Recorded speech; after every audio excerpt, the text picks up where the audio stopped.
আপনারা জানেন এই রাজ্যে যে তোলামূল আছে, এই তোলামূল এমন কোন নোংরা কাজ বাকি নেই যে কাজ তারা করেনি।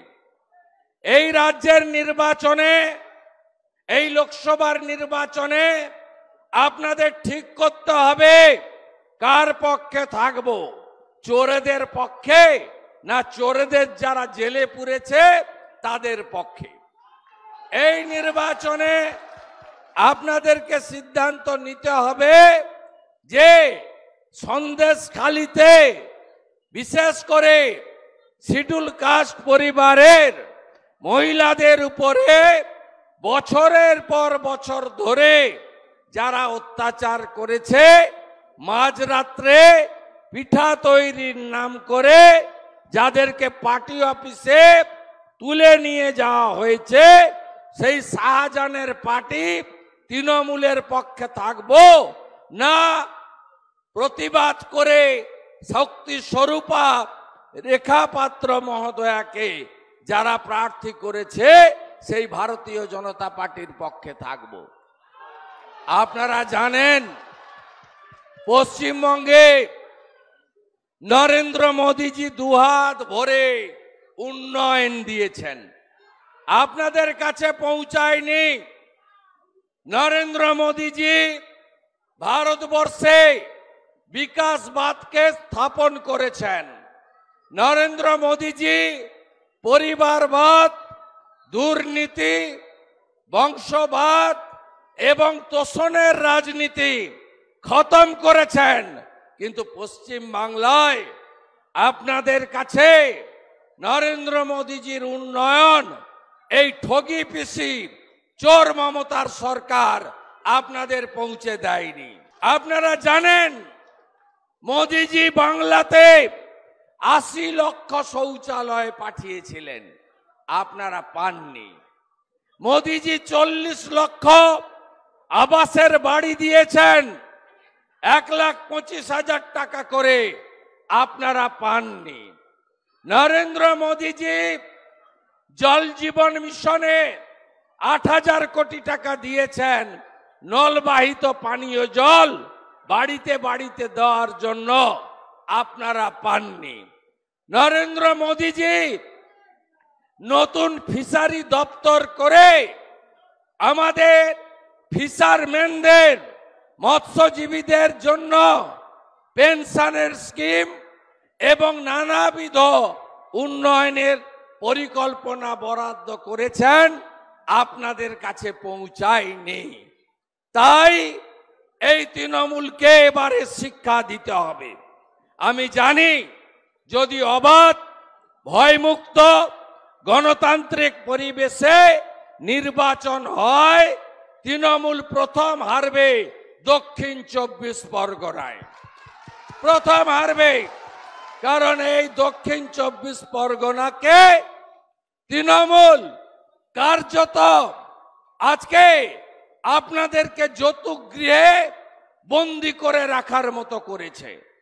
এই দক্ষিণ 24 পরগনাতে আপনারা জানেন পঞ্চায়েতের নির্বাচনে 18 সালেও লুট হয়েছিল, এবারেও অধিকাংশ জায়গায় লুট করেছে, নমিনেশন দিতে দেয়নি।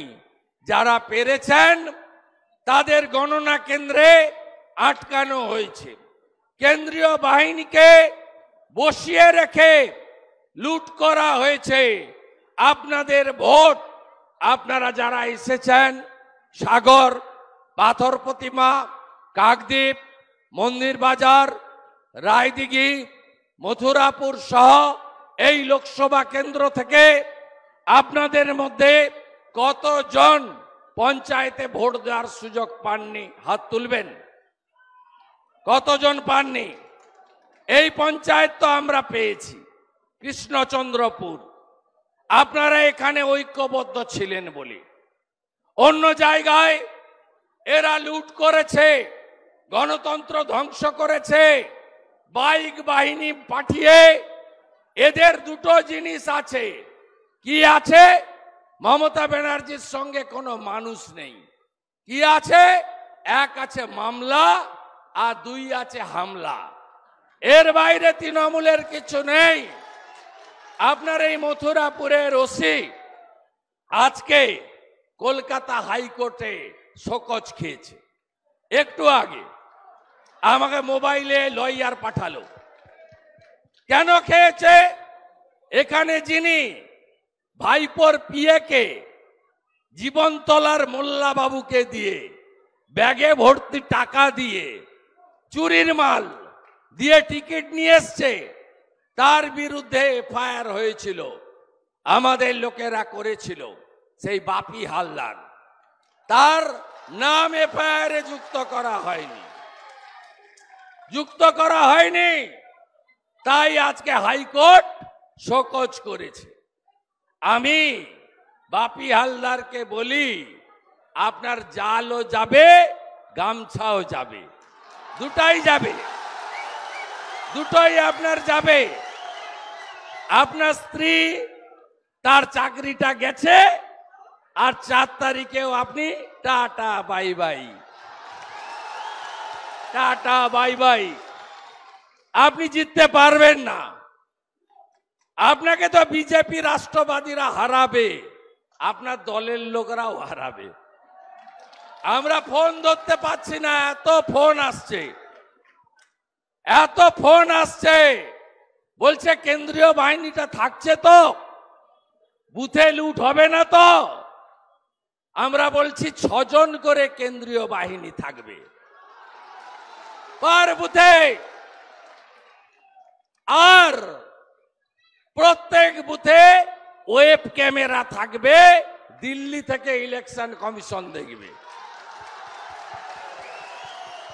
যদি কোনো ক্যামেরায় তার খুলে দেয় তৃণমূল, ওই বুথে রিপোল হবে। যদি কোনো ক্যামেরার মুখ ঘুরিয়ে দেয় তৃণমূল, ওই বুথেও রিপোল হবে। যদি ক্যামেরার সামনে স্টিকার লাগিয়ে দেয় তৃণমূল, তাহলেও ওই বুথে রিপোল হবে। শুধু আপনারা এজেন্টগুলো বসিয়ে দেন। পারবেন তো? পারবেন তো? পারবেন তো? এ লড়াই জিততে হবে। আমি বিরোধী দলের নেতা, আপনারা জানেন তো। আমি তো ওপারের লোক নদীর, আপনারা এপারের। সব আত্মীয় ভর্তি আমার। কতজনের বাড়ি মেদিনীপুরে আত্মীয় আছে? হাত তুলবেন। তাহলে কুটুম তো আমি, কুটুম এসেছে তো। 1956 ভোটে হারিয়েছি মমতা ব্যানার্জিকে।